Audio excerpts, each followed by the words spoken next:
No centro do nosso mapa mental estão os direitos fundamentais e veremos agora uma introdução. A aplicabilidade dos direitos fundamentais é imediata, porém alguns possuem eficácia contida. Eles podem ser objeto de emenda constitucional, mesmo as cláusulas pétreas. Porém, quando se tratar de cláusulas pétreas, não pode tender à abolição delas. Isso é proibido. Não são absolutos, pois podem ter restrições, se necessárias, adequadas e na medida certa, e em situações de estado de defesa e estado de sítio. Em um conflito de interesses entre direitos fundamentais, vai depender da análise do caso concreto.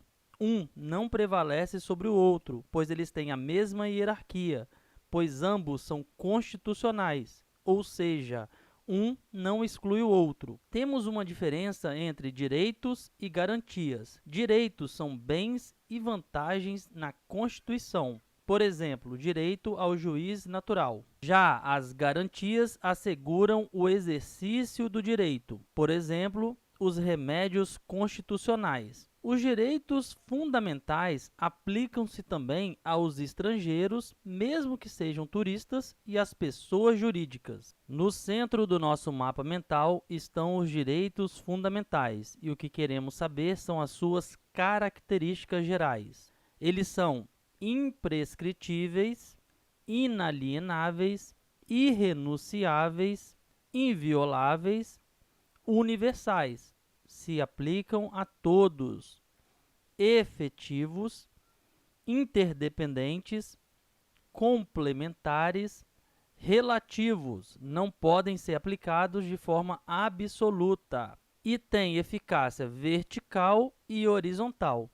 Vertical é em relação ao Estado, já horizontal é em relação aos particulares. Os direitos fundamentais podem ser classificados em 4 gerações ou dimensões, conforme a doutrina majoritária.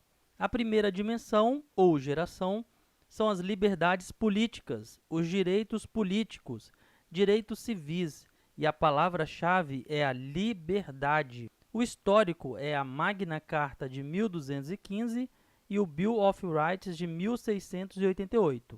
Já a segunda geração ou dimensão são os direitos sociais, culturais e econômicos. Como histórico, temos a Revolução Industrial, a Constituição de Weimar de 1919 e o Tratado de Versalhes. E como palavra-chave temos a igualdade. Na terceira geração, temos os direitos coletivos e a palavra-chave é solidariedade.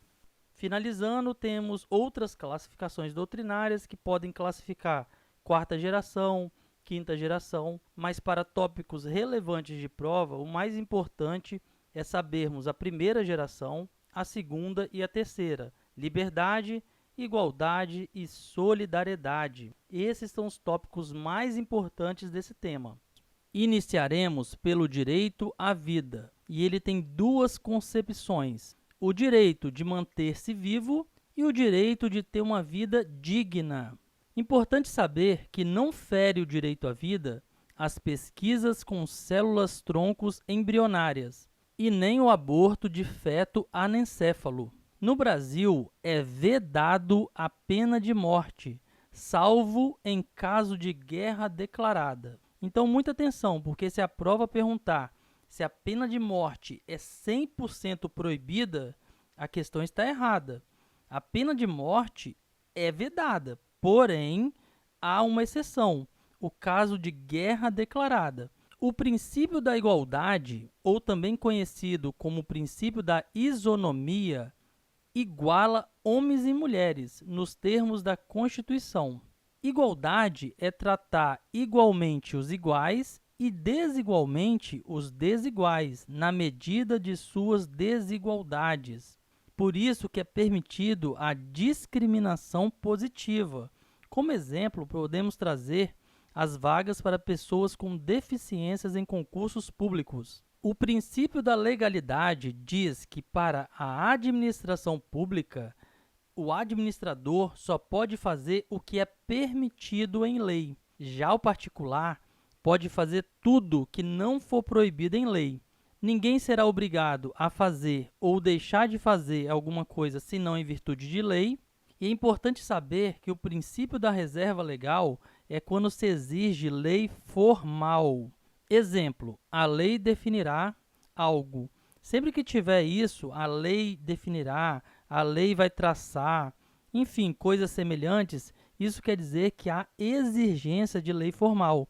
E nesse instante temos o princípio da reserva legal. Ninguém será submetido a tortura e nem a tratamento desumano e nem degradante. Temos aqui a liberdade de expressão. É livre a manifestação do pensamento, sendo vedado o anonimato. O direito de resposta será proporcional ao agravo e gerará indenização por dano material, moral ou à imagem. Quanto à liberdade profissional, é livre a expressão da atividade intelectual, artística, científica e de comunicação, independente de censura ou licença. Por fim, temos o direito à privacidade. Ele é aplicado mesmo para pessoas públicas e a sua violação gera indenização por danos materiais, morais, e essas indenizações podem ser cumulativas. Vamos falar um pouco sobre religião. O Brasil é um país laico. Isso significa que não possui religião oficial. A assistência religiosa, nos termos da lei, será garantida nas entidades de internação civis e militares. A liberdade de crença garante proteção aos locais de cultos e suas liturgias. Ninguém será privado de direitos por motivo de crença religiosa ou convicção filosófica ou política, salvo se as invocar para eximir-se de obrigação legal a todos imposta e recusar-se a cumprir prestação alternativa fixada em lei. Essa norma tem eficácia contida. Explicando um pouco melhor esse pedaço, devemos saber que ninguém será privado de direitos por esses motivos aqui, ó. Crença religiosa, convicção filosófica ou política.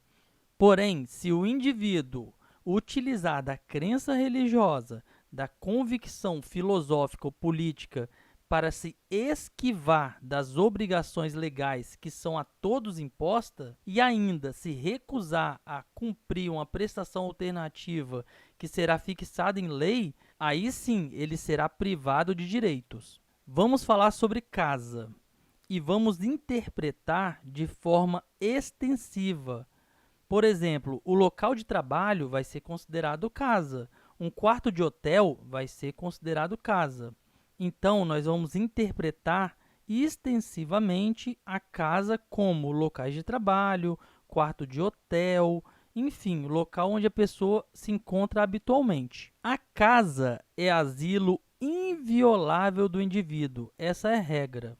Não podendo ninguém entrar em sua casa sem a sua permissão, salvo a qualquer hora, durante o dia, durante a noite, não importa, no flagrante delito, em caso de desastre ou para prestar socorro. E aqui nós temos um detalhe, ó, só será permitido durante o dia por determinação judicial. Então, à noite, não pode adentrar-se à casa do indivíduo, mesmo com determinação judicial. Só poderá entrar à noite nesses casos aqui, ó, flagrante delito, desastre, prestar socorro. Ou se o indivíduo deixar. Se o indivíduo permitir que você entre, aí não há problema. Porém, se ele se negar, aí você vai ter que observar isso aqui. A qualquer hora nesses 3 casos e apenas durante o dia por determinação judicial.